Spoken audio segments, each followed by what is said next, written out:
ये है आपकी वैल्यू। और एक चीज और इसी की यहाँ पर है, जरा एक लाइन 1 मिनट लगेगा देख लो, फिर ना ये वाला झंझट ही दूर रहेगा। एक लाइन होता है रिलेशनशिप बिटवीन कोरिलेशन कोफिशिएंट, ये कोरिलेशन कोफिशिएंट था वो फर्स्ट यूनिट में था, correlation coefficient and regression coefficient. ये हेडिंग डाल लो और फार्मूला एक लाइन का है। देखो थोड़ा सा टाइम इसलिए लग रहा है ये चीजों को, मैं इसलिए देखो 1:10 हो गया है, फिर भी मैं 2-4 मिनट इसलिए खींच लेता हूँ 10 फिर भी लंबा, क्योंकि मुझे पता है कि मुझे 10 दिन मिले हैं और इसको खत्म करना है। और मुझे भी पता है कि 10 दिन में खत्म करने के लिए ना मुझे बहुत फास्ट वर्क करने पड़ेंगे, तभी खत्म होगा, नहीं तो जल्दी खत्म नहीं होगा। तो इसलिए आप जो है कि इसका फार्मूला होता है R=BXY इंटू BYX। ये BXY और BYX आपको पता है रिग्रेशन कोफिशिएंट होता है X on Y और Y on X। ये मैंने चीज आपको कल बताई थी, BXY और BYX। बताओ मैंने कल बताई थी ना ये चीज मैंने? yes, ये क्या होता है BXY? क्या होता है BXY? होता है regression coefficient of X on Y होता है, और ये होता है रिग्रेशन कोफिशिएंट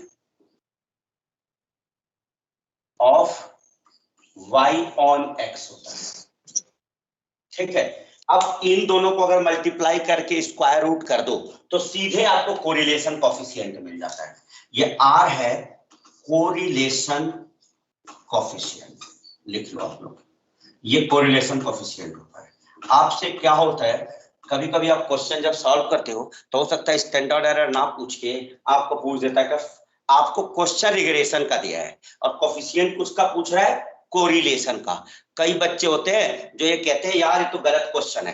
क्वेश्चन गलत नहीं होता, वो तो पूछा ही होता है कि रिग्रेशन का दे करके क्वेश्चन आपने रिग्रेशन कोफिशिएंट निकालोगे ही, y on x और x on y निकालने के लिए लाइन, जब आप रिग्रेशन कोफिशिएंट निकालोगे तो वो कहता है कोरिलेशन बता दो, कुछ नहीं करना होता, दोनों के कोफिशिएंट को मल्टीप्लाई करके स्क्वायर रूट कर दो, ये मिल जाएगा। अब इसी का निकाल देता हूं, तो r इक्वल टू इसी क्वेश्चन का जो क्वेश्चन हमने किया था उसका bxy की कितनी वैल्यू थी भाई?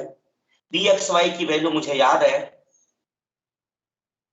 0.556 थी, 0.556 थी इंटू byx की वैल्यू कितनी थी भाई? 1.694 थी। इन दोनों को मल्टीप्लाई कर दो, आपका काम हो जाएगा। इन दोनों को मल्टीप्लाई करके स्क्वायर रूट निकाल दो, r निकल गया।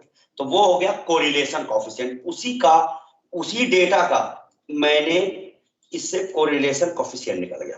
तो रिग्रेशन के क्वेश्चन से कोरिलेशन का कोफिशिएंट निकालने का ये तरीका होता है। ये आ गया आपकी वैल्यू 0.94 1864। ये हो गया सर आपका 0.94 1864।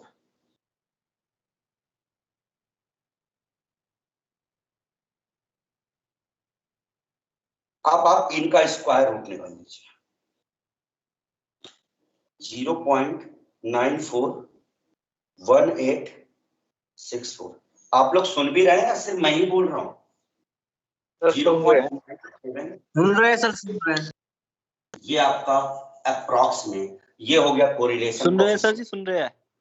और एक चीज और है, ये जो कोरिलेशन कोफिशिएंट निकलता है, ध्यान रखना, जब मैंने पहला फर्स्ट यूनिट पढ़ा रहा था तो उसमें मैंने बोला था कोरिलेशन कोफिशिएंट का पूरा निकलवाया लिखवाया था प्रॉपर कि कोरिलेशन कोफिशिएंट कभी भी 1 से ज्यादा नहीं होता और -1 से कम नहीं होता। तो -1 से 1 के बीच में होता है। तो ये वैल्यू देखो 1 से ज्यादा नहीं आई है, इसका मतलब परफेक्ट है। ये आपका कोरिलेशन कोफिशिएंट आ गया। इसी के साथ ये relationship between correlation coefficient and regression coefficient का भी फार्मूला मिल गया आपको। जो क्वेश्चन हमने अभी किया था उसका BYX और BXY की वैल्यू पता